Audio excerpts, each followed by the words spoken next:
This. तो अभी जो हमारा अंश मर्म है, तो ये जो 5 मर्म हैं, आणी, ऊर्वी, अंश, अंशफलक और बृहति, तो इनसे हमारा पूरा हैंड मूवमेंट, नेक मूवमेंट और ये पूरा शोल्डर मूवमेंट, तो ये सारा ये 5 मर्म आपको पूरा खोल देंगे।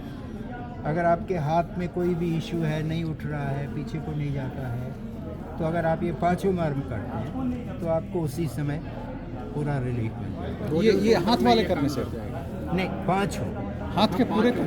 नहीं नहीं, वैसे तो पूरे करिए, लेकिन जो इस भाग के लिए है वो एग्जैक्टली है आणी, ऊर्वी, अंश, फिर अंशफलक और बृहति। सर फ्रोजन शोल्डर की बात कर रहे हैं। मतलब यहाँ से ऊपर कोई भी इशू है आपका, जो कहते हैं फ्रोजन शोल्डर है जी, या फिर आपके हैंड मूवमेंट में तकलीफ है जी जी, या फिर स्पॉन्डिलाइटिस उस तरह की तकलीफ है, नेक नहीं हिल पा रहा है, जी जी जी, तो इमीडिएटली आपको रिलीफ होगा। अभी मैं 2-3 महीने पहले ऐसे ही I was in having some snacks, तो एक जना आया हुआ ऐसे झुका हुआ था और ऐसे ऐसे करके अपना कर रहा था, तो आई फाउंड कि ये तो बिल्कुल लॉक्ड है। तो मैंने उसको बुलाया, मैंने कहा आओ तुमको हम थोड़ा, तो जैसे ही मैंने उसकी अमार्म दिए तो वो बिल्कुल खुश। तो उसके बाद वो ही इज़ ए ड्राइवर, तो कहने लगा सर ये तो मैं तो 2 महीने से ऐसे ऐसे ही चला रहा हूँ, मुझे कितना मुश्किल है। मैंने कहा तुम तो एक्सीडेंट कर दोगे क्यों, और ट्रक चला रहा था। तो फिर एक दूसरा जो उनके साथ था, जो जिनका सामान ले जा रहा था, उन्होंने देखा तो बाद में वो मेरे पास आई कि वो तो बिल्कुल ठीक हो गया है करके। तो अपनी मैडम को लेके आए कि उनकी भी इसी तरह की पूरा लॉक था। तो ये है कि आजकल इस तरह की, अब हम क्या कहते हैं, डॉक्टर्स के पास जाते हैं, वो कुछ फिजियोथेरेपी देंगे, कुछ मेडिसिन देंगे, लेकिन उनसे आपको कोई रिलीफ, फिजियोथेरेपी थोड़ा थोड़ा मिलेगा भी तो काफ़ी समय में मिलेगा। यहाँ तो इंस्टेंट फर्स्ट सिटिंग में ही यू विल फाइंड कि आपको बहुत रिलीफ हो गया। इंस्टेंट रिलीफ जी, इंस्टेंट कॉफी जैसे। जी बिल्कुल सर ये वाली 3 चीज़ें बताइए ना। बता। तो इस तरह से ये मर्म हमारे पूरे हो गए। ऑलराइट, अब हम जो सर दर्द वगैरह हैं, तो ये मैंने स्थापनीय आपको बता दिया। अब जो अपांग मर्म यहाँ पर है, तो ये जो आपकी आँख की हड्डी है, इस हड्डी के अलोंग आप अपनी ये उंगली लाएंगे, तो जहाँ पर ये कोना आ गया, इस कोने पर आप देखेंगे तो यहीं पर ये हड्डी ख़त्म हो रही है, इस हड्डी का डिप है यहाँ पर, बस वही डिप आपका अपांग मर्म है। मिल रहा है? ठीक है, मिल गया। तो ऐसे ऐसे ऐसे नहीं करना है, ठीक उसी पर आप रखिए और अब इसको हल्का सा अंदर को प्रेस करिए उस डिप में, तो ये आपका अपांग मर्म है। कौन से फिंगर से? जी सही है भाई, सही है। हाँ सही है। तो उसी को आप प्रेस करिए, छोड़ दीजिए, प्रेस करिए, छोड़ दीजिए, प्रेस करिए, छोड़ दीजिए। तो इसी चीज़ को जब वो कहते हैं कि ये open lotus lotus, open lotus, तो उस समय हम इस पॉइंट को ठीक इस अपांग मर्म पर रखते हैं, दोनों तरफ अपांग गड्ढा मर्म जो पर है रखिए। जिसमें जो गड्ढा बन रहा है उसी में। हाँ उस गड्ढे पर ही है, उसको सेट करिए। अब ये फर्स्ट फिंगर आपकी यहाँ पर टच करा लीजिए, एग्जैक्टली टच होना चाहिए सेंटर में, फिर दूसरी उंगली को भी सेंटर में, तीसरी उंगली भी, तो तीनों को आप उनके टिप टच कराइए। चौथी उंगली फैल गई है और अंगूठा भी पीछे से फैल गया है। तो इस तरह से हमने ये स्कल को पकड़ लिया। तो अब हम हथेली से तो ऐसे अंदर दबाएंगे ये, और उंगली से पूरा डाउन, और थोड़ा सा ब्रीद आउट करने से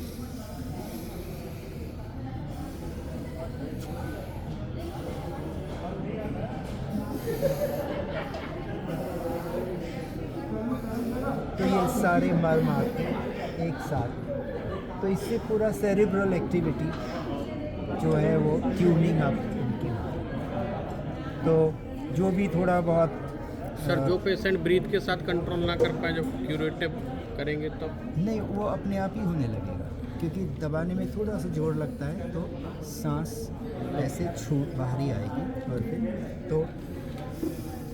तो सांस छोड़ते हुए थोड़ा प्रेशर बन जाता है, और लेते हुए वो दूसरे के लिए बोल रहे हैं, जैसे हम दूसरे हाँ पे दूसरे का क्यूरेटिव तो हाँ करेंगे। उस समय तो हम खाली थेरेपी देंगे। वही। हाँ, वो उससे आप सिर्फ इतना कह दीजिए कि लंबी सांसें लें। तो मतलब ऐसे मतलब थोड़ी ब्रीदिंग करते रहें तो इससे ये रहता है कि ब्रीदिंग से भी नर्वस सिस्टम एक्टिव होता है और ब्लड सर्कुलेशन भी एक्टिव हो। पूरा क्रेचक का उसका कॉम्बिनेशन नहीं होगा, लेकिन ब्रीदिंग हाँ हाँ बस सिंपल ब्रीदिंग वहाँ पर हम प्राणायाम की तरफ को अभी कुछ नहीं सोच रहे हैं, इट्स ए नॉर्मल ब्रीदिंग।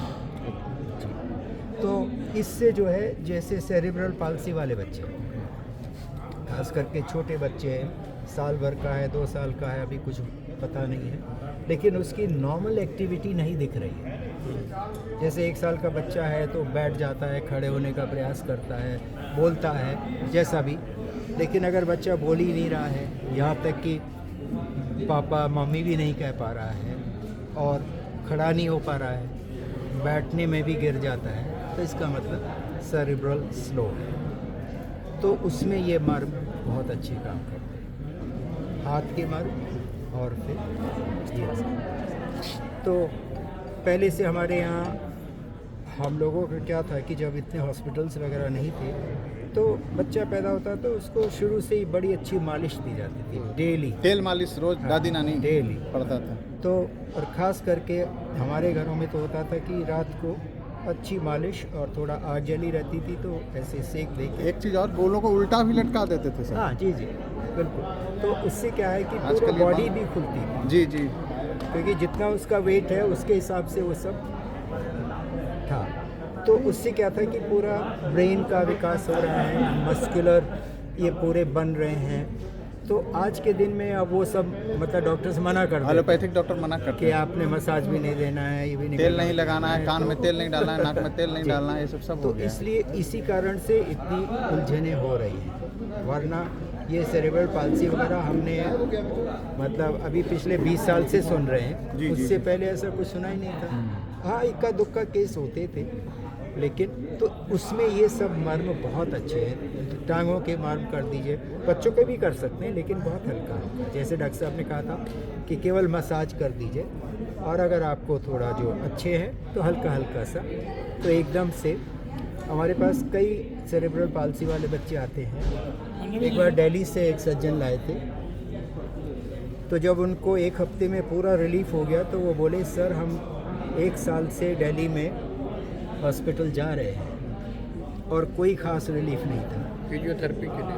हाँ फिजियोथेरेपी, और यहाँ पर तो हफ्ते भर में ही इतना फिजियोथेरेपी से सीपी में सर 10 साल में भी कुछ नहीं। भानवी जी वही चक्कर। भानवी जी जिस बच्चे का एज ज़्यादा हो गया लेकिन उनका डेवलपमेंट मेमोरी डेवलपमेंट तो ज़्यादा नहीं हाँ है उनके उनको लिए भी जी जी उनको थोड़ा लंबा समय लगे, थोड़ा ज़्यादा समय लगे। एक ही ट्रीटमेंट एक ही है। हाँ ट्रीटमेंट एक ही है, ट्रीटमेंट एक ही है। बहुत बच्चे होते हैं आज 12 साल 14 साल हो गया, हाँ कोई बात लेकिन नहीं इसका है। मेमोरी जैसे 6 साल का है। 20-25 साल का भी हो गया तो भी आप उसको शुरू कर देंगे हाँ। तो काफ़ी रिकवरी होगी। कितना होगा डिपेंड करता है, लेकिन होगी ज़रूर। उतना दूर नहीं है, काफ़ी नज़दीक है। यहीं पर ये जो हड्डी है, हाँ बस ये करेक्ट। इसमें आप ये इंडेक्स फिंगर रखेंगे हमेशा, इंडेक्स। इससे पहले वाले मर्च अपने आप आ जाते हैं। तो ये जो हमारा यहाँ से ये शिरा और ये कूर्च, तो ये शिरा से कूर्च तक वो बाकी 3 मर्म अपने आप आ जाते हैं। तो हमने उनको ढूंढना नहीं है, हमने अगर ये सही जगह पर रखा और ये 3 उंगली मिला ली, बाकी हथेली फ्लैट कर दी, तो सब अपनी जगह अपने आप सेट हो जाए। क्योंकि हर एक का शरीर और उसके हाथ का मेजरमेंट वो सब बिल्कुल परफेक्ट है। सर आज डॉक्टर साहब ने एक चीज़ और बोला कि ये जो है ना श्रृंगाटक, उसको ज़्यादा डेप्थ तक नहीं दबाना है, मतलब किस लेवल तक, यहाँ पे जॉइंट बोला क्या, वो थोड़ा प्रैक्टिकली सर अभी आते हैं। सेरेब्रल पॉलिसी में है कंप्लीट करेंगे ना वो। हाँ। अच्छा ठीक है। सो नाउ हमने ये ले लिए, अधिपति लिया था, स्थापनी लिया, अपांग लिया। अपांग से पीछे के ये मर्म जो आवर्त, उसके ठीक पीछे उत्क्षेप करके और फिर हल्का सा ऊपर शंख। तो ये हो गए। पहचानेंगे कैसे? और हो गया अभी तो बताया था ना कि यहाँ से यहाँ तक वो ऐसे हाँ, नहीं वो वाला तो आ जाता है। उंगली से कैसे पहचान? ये उंगली नहीं लगाना है ये तीन ऐसे बंद करने का, ऐसे जाने का, इधर जाने का। आज किए थे ना? Sir, for others, how to किए identify? थे। वो चीज़ अलग है। Sir for others how to open do this lotus, ये क्लोज लोटस है ऐसे। if you want to do for Curative. if I want to do for child then how to do for So others for them, you will only focus on this, and this massage. okay So them you give massage. So massage will help. So this adhipati, lot of massage here. Likewise, so this area, good massage, and then all this. So this will automatically take care. okay for elders also same Yeah, elders also same. for adults But if they all can do like this, then okay they can do themselves. let them okay Yes. If somebody is bedridden, semi-conscious, to them you can do, and you can give this kind of, gentle. okay Now, फना जो है फना जी अब हम आते, अब हम बाकी के मर्मों पर आते हैं। तो अब हम पहले सिंगाटक ले लेते हैं। तो सिंगाटक मर्म क्या है कि ये जो हमारी नाक है, नाक की हड्डी है, नाक की हड्डी यहाँ माथे से जुड़ी हुई है, ठीक है। तो जो इसका बॉटम कॉर्नर है, नाक का बॉटम कॉर्नर जो फोरहेड से लगा हुआ है, तो एक्चुअली वो सिंगाटक मर्म है, ठीक है, जो जॉइंट है जी। यहाँ नीचे आप देखोगे तो ये अश्रु ग्रंथि है जी जी जी जी। ठीक अश्रु ग्रंथि के ऊपर माथे से टच किया हुआ, तो आपका जो ये टच होगा वो माथे पर होगा। So touch you have to be on the forehead exactly where the bone, nasal bone is joining.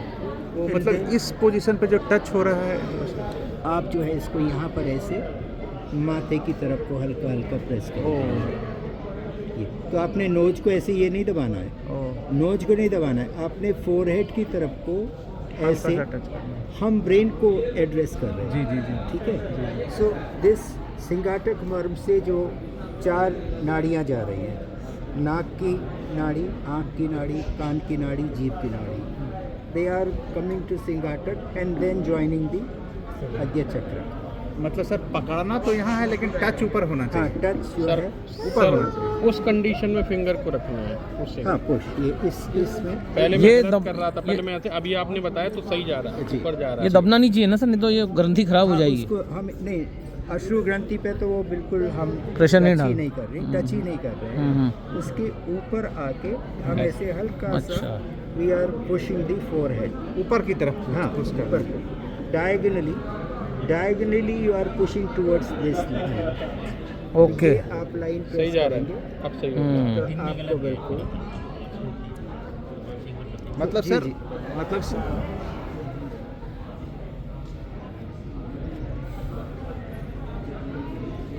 Very excellent explanation by Bhandari sir. इस तरह से मतलब सर ये इधर जाएगा, ऊपर जाएगा ये। टच करके ऊपर की तरफ घुमाना है। यस यस यस नाखून रखना नहीं पड़ेगा। सर बहुत सावधानी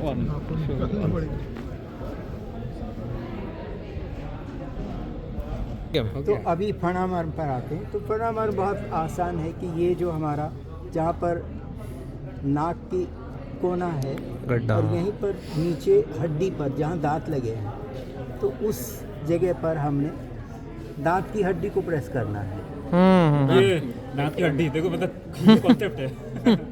प्रेस जो है वो वहाँ पर जा रहा है। मजा आ गया। बराबर बराबर। और यहाँ दर्द भी हो रहा है सर, यहाँ दर्द भी हो रहा है। इसको यहाँ रख लीजिए तो ये और बढ़िया होता है। परफेक्ट। ये तो प्रेशर भी बिल्कुल सही मेजर Exact. पड़ेगा उसमें। एक गड्ढा है थोड़ा सा। जी सर यहाँ सेंसेशन आ रहा है, जी जी करते ही आ रहा है बिल्कुल। पहले नहीं आ रहा था। वही मैं कहता रहा हूँ, ये कुछ अभी मैजिक हो रहा है असली। तो ये फणा मार्म आ गया। अब हुआ इस तरह एग्जैक्ट। से आपके सारे मार्म कवर हो गए। तो इंडिविजुअली हम इनको आसानी से कर सकते हैं। और जैसे मॉर्निंग के सेशन में हम करते हैं तो उसमें ये सारे मर्म अपने आप ही बहुत ज़बरदस्त तरीके से इन्वॉल्व हैं। तो जितना भी डिज़ाइंड है वो पूरा, जब से मर्म का ज्ञान हुआ जी तो तब से जो योग आसन थे और क्रियाएं थी तो उनमें परफेक्शन अब आया है। पहले ये सब आइडिया नहीं था और चक्रों को भी हम नहीं समझ पाते थे। तो अभी चक्र जो है ये सारे नर्वस सिस्टम के केंद्र हैं। तो समान वायु का ये केंद्र कहा गया। तो पूरा जो डाइजेशन और मतलब बॉडी के जो 7 धातुओं का निर्माण है उसमें ये नाभि मुख्य है। तो अगर आपका ये पूरा बढ़िया है, समान वायु किसी तरह से यहाँ पर डिस्टर्ब नहीं है, तो you will have a very normal health. इसी तरह से ये अनाहत चक्र है, ये मणिपुर चक्र हो गया, अनाहत हो गया। इससे नीचे स्वादिष्ठान है जो कि बस्ती मर्म कहलाता है। तो इन मर्मों के माध्यम से हम प्राण की जो पूरी सप्लाई है वो बढ़िया कर लेते हैं। यहाँ से है तो पूरा जो एंडोक्राइनल सिस्टम्स है वो सारे यहाँ से कंट्रोल है और यहाँ से तो पूरी बॉडी को ज्ञान दिया जा रहा है। तो इस तरह से जब हम इनको जानेंगे तो तब जो शरीर का जो मालिक है तब हमें समझ में आती है कि शरीर के मालिक की जैसी जानकारी होगी वैसा ही शरीर का स्वास्थ्य होगा।